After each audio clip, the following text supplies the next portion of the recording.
OSVEA is an acronym that stands for options, selection, visualization, execution, and acceptance.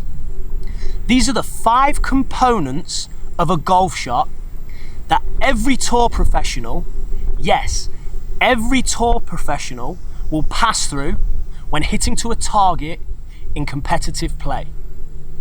The options phase of OSVEA is where the player makes observations about the environment and looks at their shot options. They may have a safe option, a moderate option, and an aggressive option. Once they've observed the environment and looked at their shot options, it's then time to select a club, a target, and a shot shape. Now, when we look at tour professionals, in this section, as they collate all this concrete data, they take in more information than the novice player. A great example of this would be someone like Phil Mickelson. Oh, you don't believe that Phil Mickelson has mastered the strategic side of golf? Well, check this out. That goes 145 yards, let's say. Now that will vary based on temperature and altitude, and which will change with time of day and whatnot, as well as wind and those effects. But one of the things people will say is, I hit my wedge, 120. Well, you might hit a 120 under certain conditions, but in the morning, ball's not going to go 120. Maybe in the afternoon when it's warmer and the ball heats up, but it's going to go 5 to 10 yards short in the morning. People don't factor that in. If you get a little bit of water in between the club face and the ball, people don't know, it actually increases spin, causes it to go shorter. The first cut always comes out 6 to 8 yards dead. If the grain is into you, it's going to launch and hit lower on the face, launch lower, have more spin. If it's down grain, the club slides a little bit quicker, you'll get more out of it. If it's sitting up on zoysia or off of a tee, always goes 5 yards farther with each iron, based on the fact that the center of gravity is underneath the ball and it launches higher, a little bit less spin. All these things I have to factor in when I look at the lie. Okay, how is the lie and how is the ball going to come out relative to my 145 9 iron? Now, that's 10 off a stock, so I have a normal swing, right, and then I have a second swing for every iron shot, and it's a little bit shorter backswing with the same acceleration. So I have a 145 and a 155 yard shot. What is the lie going to do? What's the temperature? What's the wind? How do I want the ball coming into the green? So, there we have it. Phil Mickelson, an expert performer. And during the option and selection phases of his routine, he takes in massive amounts of information about the variables in the environment, uses that to build his shot options, and then selects targets, a club, and a shot shape. Now, the elite performer moves into the next component of the pre-shot routine, which is visualization. The goal of visualization is to take this concrete data that was collated during the options and selection phases and now begin to turn it into something more sensory. So, visualization can be use of imagery, can be use of sound, or can be use of feel.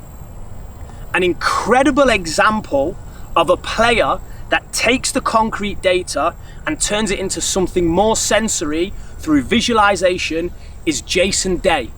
So, don't take my word for this. Let's take a time out and check out what Jason Day does during his routine.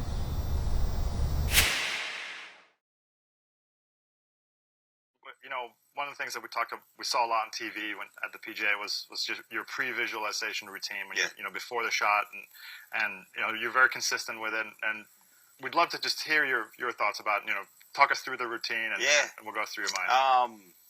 It's kind of been a work in progress over the years, really just trying to trial and error more so, just kind of get the best way or the most efficient way for me to feel comfortable going into a shot. Right. Because at the end of the day, every golfer goes through a shot where some days they'll be concentrating a little bit more, and some days they won't be concentrating as hard as they were. And sometimes they'll go into a shot and not really think about it and hit a shot and it'll go into the trees and wonder why. And you just weren't concentrating hard enough on your target. Right. So, I used to visualize. I used to struggle visualizing with my eyes open. really trying to pick a shot, whether it was a fade or a draw or high-low. So my coach one day, Colin, said, why don't you just close your eyes? Aaron Badley does it. So I started closing my eyes at a very young age. I was like 14, 15 years old. So I started closing my eyes, and that's kind of how that came along. But really, it's very simple. I try and I take 2 practice swings before my shot. I just really try and mimic what I'm trying to accomplish. And for the most part, I'm just trying to hit a high bomb draw.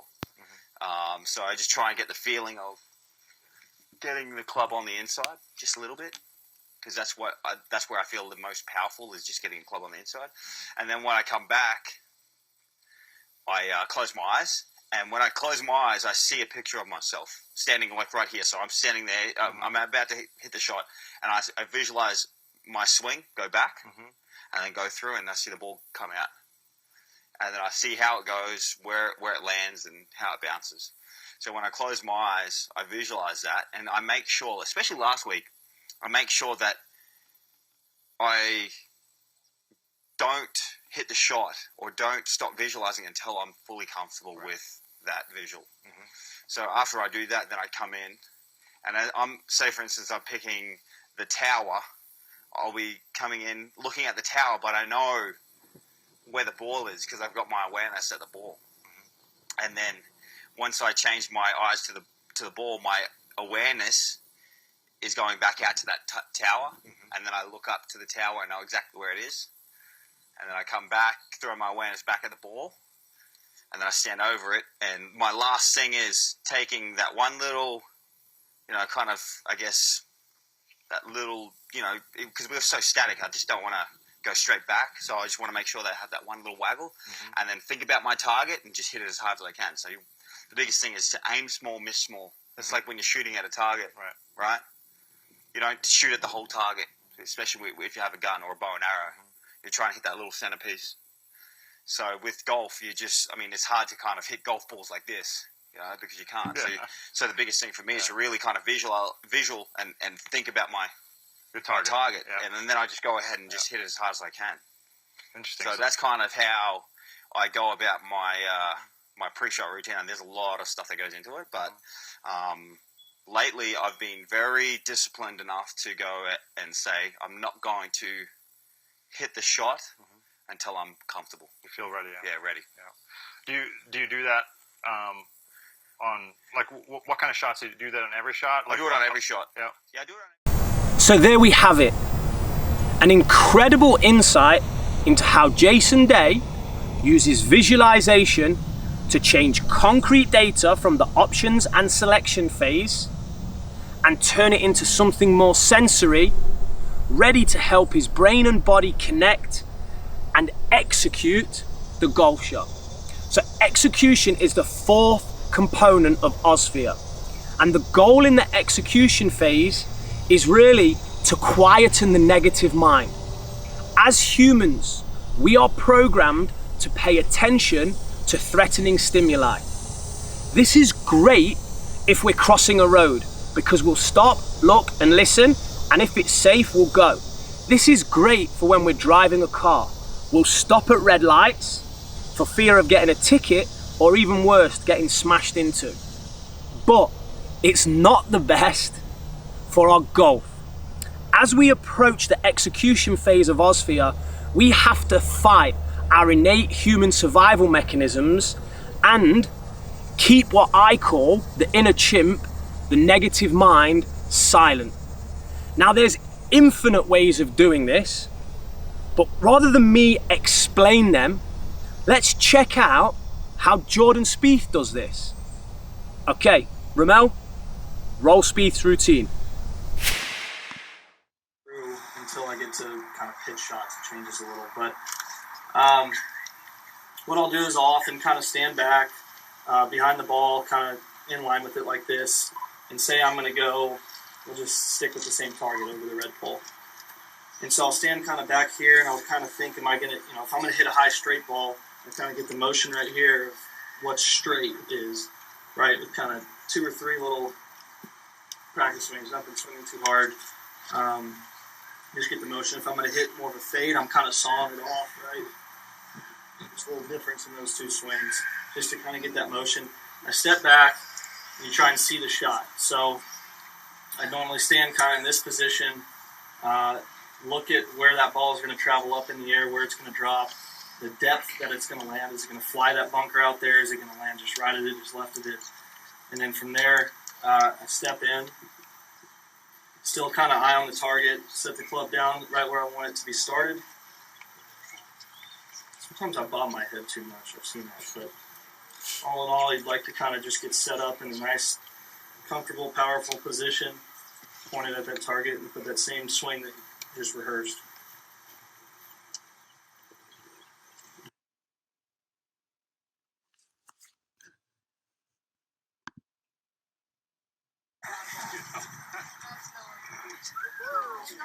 That's the idea.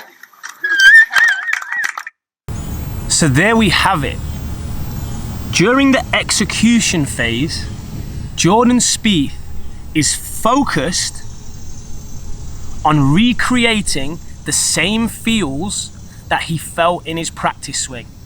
This is a strategy that allows his mind to silence that inner chimp, to avoid focusing on threatening stimuli. Perhaps the all-time great at keeping the inner chimp quiet may be Tiger Woods. Remember this?